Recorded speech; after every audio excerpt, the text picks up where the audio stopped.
Hello and welcome to my YouTube channel. I'm Laura Rose and today I'm going to be reviewing Abhorsen by Garth Nix. I've been buddy reading this with Philippa from the Garden of Readin', so you should go check out her channel and her reviews on this series. Let's get started. This review will not spoil Abhorsen, but if you haven't read the first two books, you might want to go read those first because I will be referencing things that happen in those books to talk about this one. So the end of the second book, Lyriel, left us with a huge issue. Lyriel and Samith are in Abhorsen's house.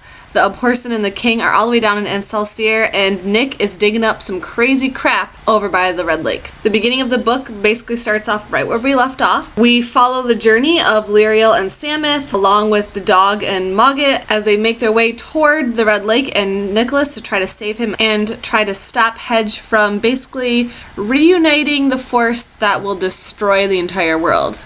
No pressure. Pretty much the whole plot is following them along as they attempt to do this task and all the problems that they face while they do it. They're just two kids, and Lyriel got her bells like 3 minutes ago, and Samith doesn't even know what he is. So we're following them along as they figure it out on the go. Basically, I just felt like they were exhausted the entire book. I really wish these guys could just lay down and take a nap, but they couldn't because like the world is ending. I really don't want to give up more than that. I feel like if you've read the first two books, this is the ending, so you kind of know where it's gonna go, and anything else that I talk about would be a spoiler. There aren't any new characters introduced in this. We basically see everybody that we've already seen before. We have Lyriel, the main character. She just got her bells. She's the Abhorsen in waiting now. She's learning necromancy. She read the Book of the Dead. And Samith, who is, we don't know. He was supposed to be the Abhorsen. He clearly has magical blood in him, but we don't really know. Garth Nix has been really foreshadowing and layering it on, like what's Samith's purpose going to be. So you get to find that out. We also get to see the disreputable dog again in all her fun glory, and of course Mogget. Both of these characters are really fun because we don't really know what their background story is, and the best part about this book is that it answers a lot of the questions that you have from the first and second books. I didn't feel like there was an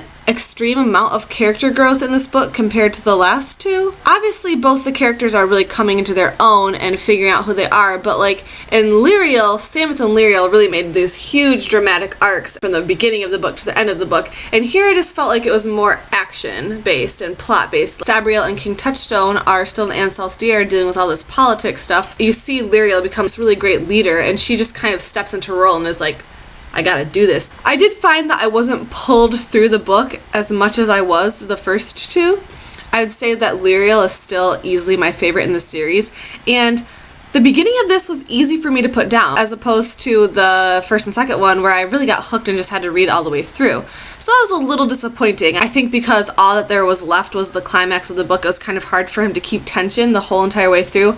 But once I got to like the last quarter of the book, that was when just everything hit the fan and it was all tension from there. I did like that he wraps up the series very well, and it's not something that leaves me frustrated about questions that weren't answered. Although the epilogue was only a couple pages long, and I really wish he had given us some more. Maybe that happens in the short stories and in Clariel, so I'm gonna have to go check those out. But I'm really wanting to get to my pile of books that I have here. I really don't have a lot to say about this book. It is a satisfactory wrap up to the series. As always, I'm just so impressed with the way that he handles his magic system, and the history feels so real and so rich. The bells and the founders and how everything that happened hundreds and thousands of years ago connects to everything that's happening today. That is fascinating. It's so impressive to see a writer that can really just create this huge entire universe and uphold it so well. The other thing that I really enjoyed is that Mogget and the dog have such a more important role in these books than he really lets us know, and you kind of get that. I just think that the way he subtly laces their characters into the story is so awesome, and it's just a really great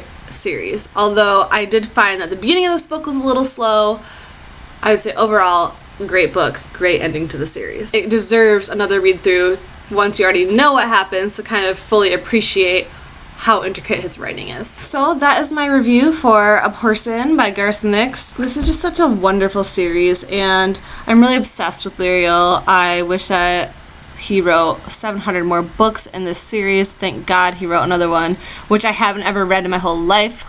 What? Let me know what you guys thought about this book, what you guys think about the series. Have you read the short stories and Clariel? Does it hold up to this series? And get excited because since this trilogy is done. I am now cracking The Name of the Wind. I've gotten probably 20 pages in. Thank you guys for watching. Make sure you comment and subscribe, and as always, have a glittery day. Bye bye.